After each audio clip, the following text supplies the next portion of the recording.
You see, if you get in a relationship with somebody that's not at your level, they'll come into the relationship, but you shouldn't let them. It's not fair, because they won't be able to sustain their position.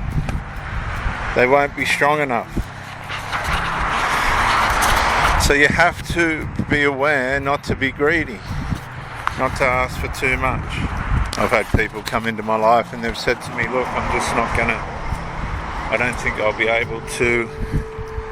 They get intimate with you and then they break the bad news. I'm not going to be able to probably be what you're going to need me to be. No, we won't go down there, Hank. No, over here. Look, you've got all this over here. Here.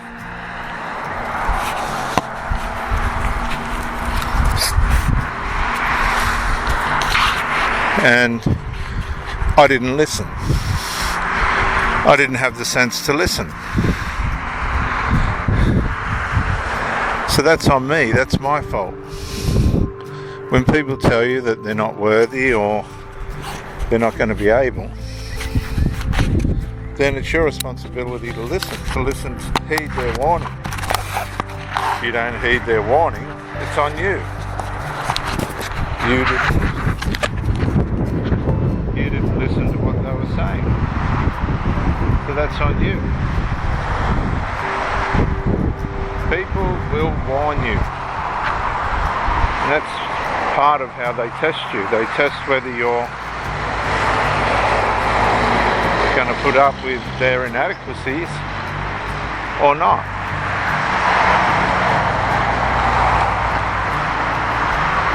And too often we do.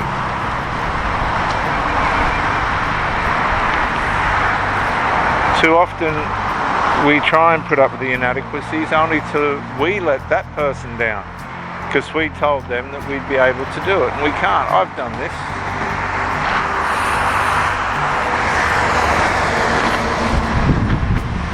Because the inadequacies might be more than you can stand, more than you can take. So if somebody said to you, look, I cheat, I lie, I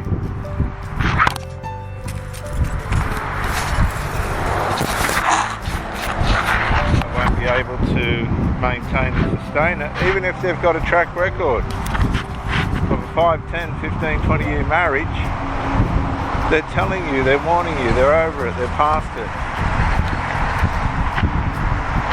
They don't want to do it. They're done with it. A lot of these people, and it's fair, they just want casual encounters.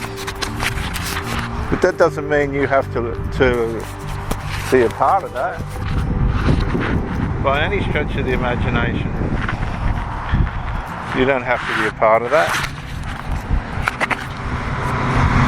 So we can let people down who are trying to warn us that they're not going to be adequate, they're not going to be sufficient. We let them down because it's us in our foolishness that engage a situation that we shouldn't, that we ought not. So we've got no right to blame anybody else except ourselves. And we do this all too often. All too often. I don't want you to go down there. Just talking to the dog. Many of you have realised that this person might not be capable of producing a decent relationship. You've known before you started. You've known the history of this person. You've known what they're capable of and what they're not. And you've chosen to ignore it.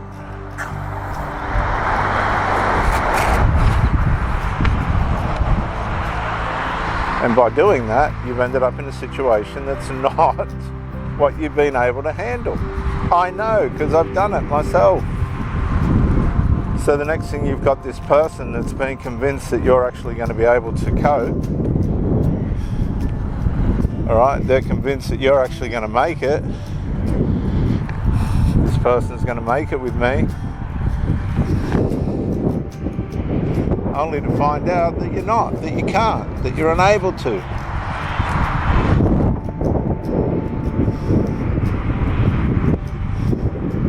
And that's not fair. And we don't like to admit that. We don't like to admit that we failed. That we're unable to live under the inadequacies of the person that we chose to be with. They warned us. They told us, look, I've got this problem, I've got that problem. And we don't listen. We simply believe that we're going to be able to do it, we're going to be able to cope,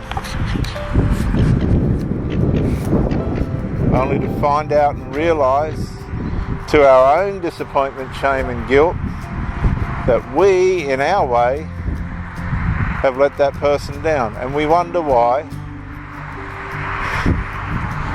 they don't come back. We never hear from them again. It's not right to say that they're wrong or evil. They got their shortcomings and all the rest of it. Maybe some things popped up that they didn't realise themselves.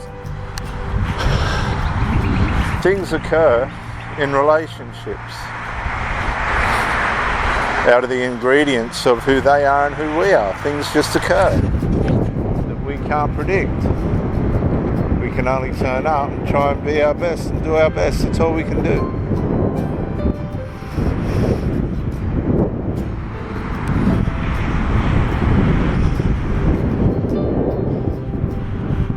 Not fair if somebody's warned you and then they've given you the benefit of the doubt and believing that you will be able to put up with their shortcomings because you persisted.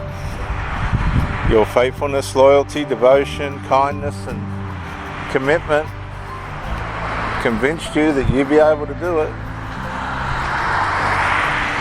And then when the pennies dropped and you've worn out and you think you've been abused, but you've been just as much the abuser because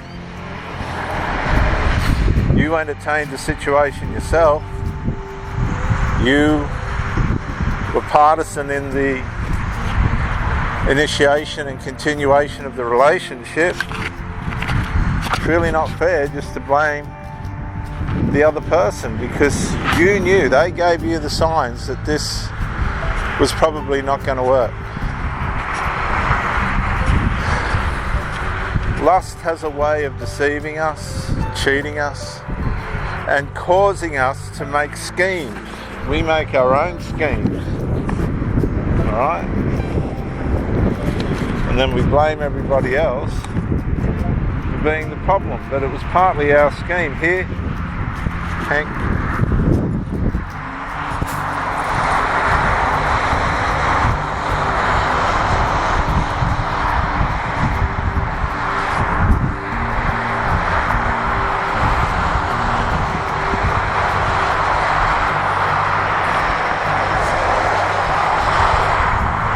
So it's not fair to always blame the other person.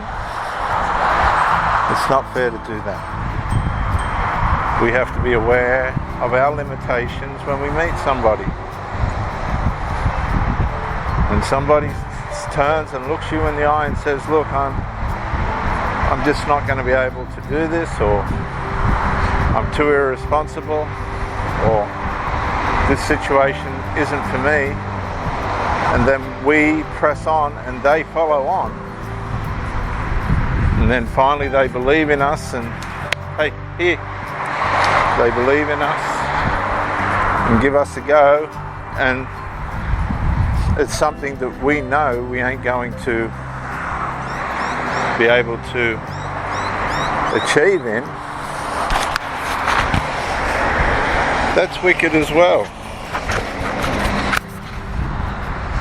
It's just as wicked as the person that tried to warn you that they were never going to be able to make it.